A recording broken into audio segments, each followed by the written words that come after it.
Welcome to the Marketing Behind Rapid Growth, the podcast where we explore the strategies, decisions, and growth engines behind some of the world's most successful technology companies. Today we're talking about ClickUp. Picture a rented house in Palo Alto in 2017. Inside, a small team is living under rules you'd expect from a monastery, not a startup. No dating, no drinking.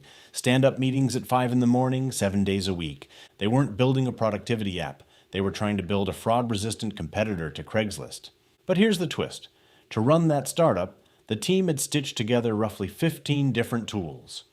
Jira for engineering, Trello for boards, Asana for lists, Slack, Google Docs, Evernote, and more.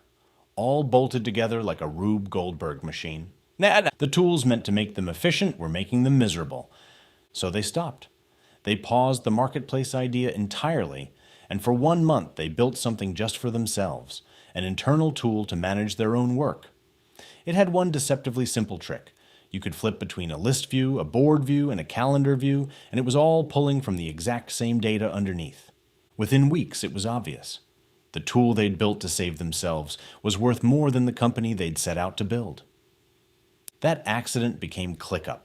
Today, it's a platform with more than 10 million users and a $4 billion valuation, competing in one of the most brutal, crowded categories in all of software. This is not just a product story, it's a masterclass in opportunistic marketing and in knowing exactly which rules of Silicon Valley to break. A contrarian bet on convergence. When ClickUp showed up, the productivity software market was already flooded, and the prevailing wisdom in venture capital was crystal clear. Pick one thing. Do it well. Stay in your lane. ClickUp did the opposite. Its rallying cry became one app to replace them all. That's a dangerous promise. History is full of all-in-one tools that tried to swallow 15 products and ended up bloated, confusing messes that nobody wanted to use. ClickUp's answer to that risk was architectural. They built a deliberately unopinionated data model. Instead of forcing teams to twist their workflow around the software bent around the team. The cost of that flexibility was complexity. More to learn, more ways to feel lost. ClickUp's bet was that flexibility, paired with aggressive onboarding, could outweigh that cost. But building the product was only half the war. ClickUp had to convince the market to abandon tools they already knew, and they had to do it without the deep pockets of their competitors. And that constraint is what pushed them toward guerrilla marketing and product-led growth. Era 1. Product-led growth and hustle. In the early years, ClickUp didn't treat marketing as a department. It treated marketing as something baked directly into the product experience. A lot of that early growth came from pure legwork.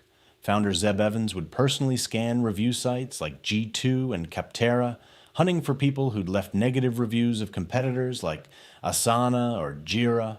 He'd track them down on LinkedIn and send a personal pitch for ClickUp.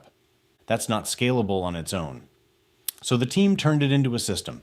They built an SEO moat around high-intent searches, people actively shopping for alternatives, which is about as close to a buying decision as a search query gets. Dozens of comparison pages went up. Asana alternatives, Monday alternatives, and so on. Each one laid out the differences and pointed to a one-click import tool. That import hub is worth pausing on. It looked like an onboarding feature. It functioned like a marketing weapon. A frictionless way to lift users directly off a competitor's platform. Alongside that, ClickUp built what marketers call linkable assets, a public library of more than 150 templates covering everything from HR to accounting. That library alone generated tens of thousands of backlinks and a steady stream of organic search traffic. And on top of that, the team published roughly 200 blog posts in a single year. Put it together, and you get a tight, self-reinforcing loop. Marketing captured buyer intent. Templates shortened the time it took new users to see value. A fast release cadence kept the community loyal. Each piece fed the next, the cash crunch and the psychology of pricing. Despite all that growth, ClickUp stayed heavily bootstrapped. And about 2 years in, they nearly didn't make it. By Evans's own account, an overdraft notice landed with roughly $150,000 left in the bank. That's barely a month of payroll. Facing collapse, Evans stepped back from building product and threw himself into sales and marketing. The team introduced usage-based paywalls, Instead of locking premium features behind a hard trial wall, they let people use them but capped how much. Then they borrowed a page from consumer retail, a 50% off Halloween promotion, and a pricing restructure where the monthly plan cost roughly double the annual plan on a per-month basis. Framed that way, the annual plan didn't look like a plan. It looked like a permanent 50% discount. Conversions jumped. Within about 2 months, those scrappy consumer-style tactics pushed ClickUp to cash flow positive. That independence mattered enormously later. It meant ClickUp could walk away from a bad term sheet and hold out for a stronger Series A instead of taking whatever was on the table. Era 2, brand audacity and product-led sales.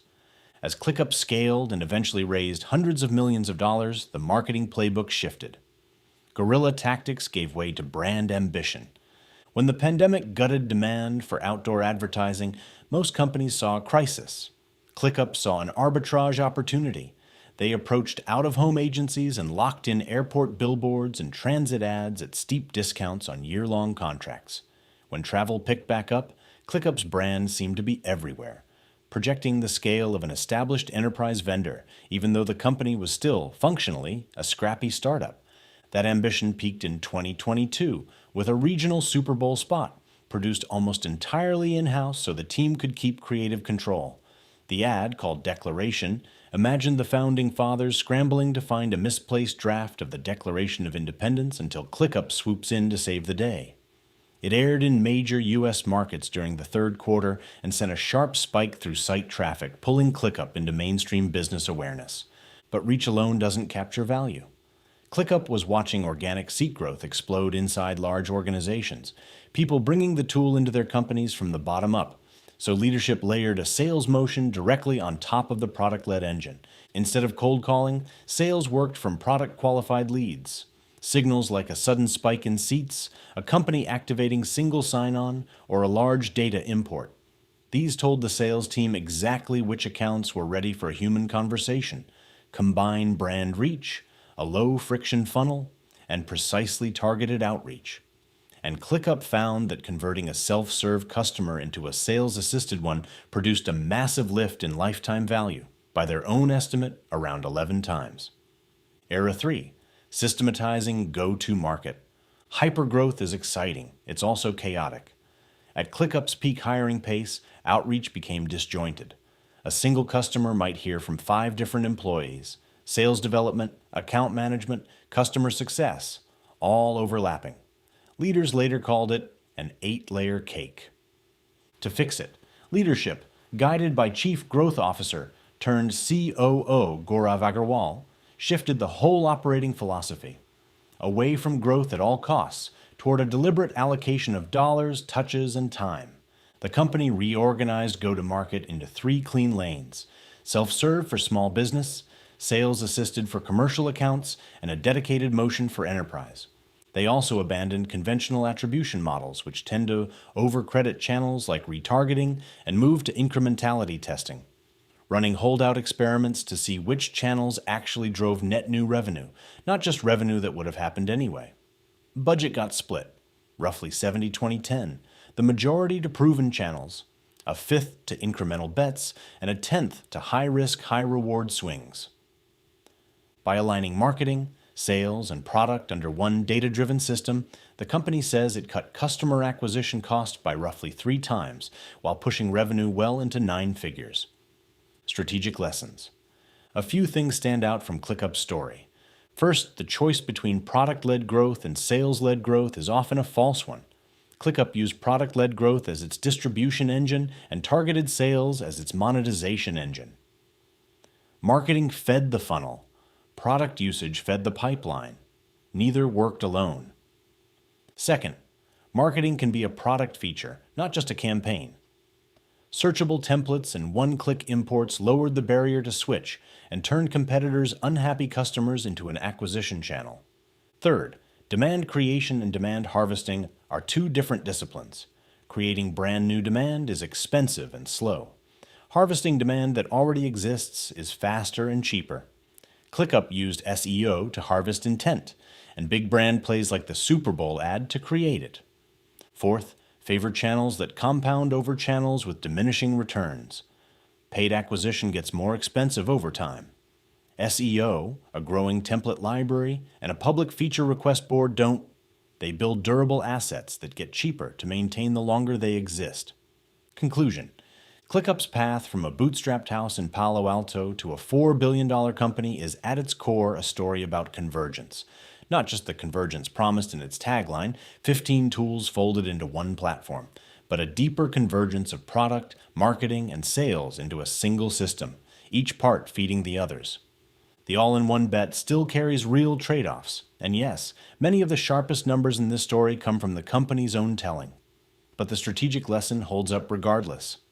In crowded software markets, the winners are rarely just the teams with the best features. They're the teams that engineer the smartest path to the user, and then keep re-engineering it again and again as they scale.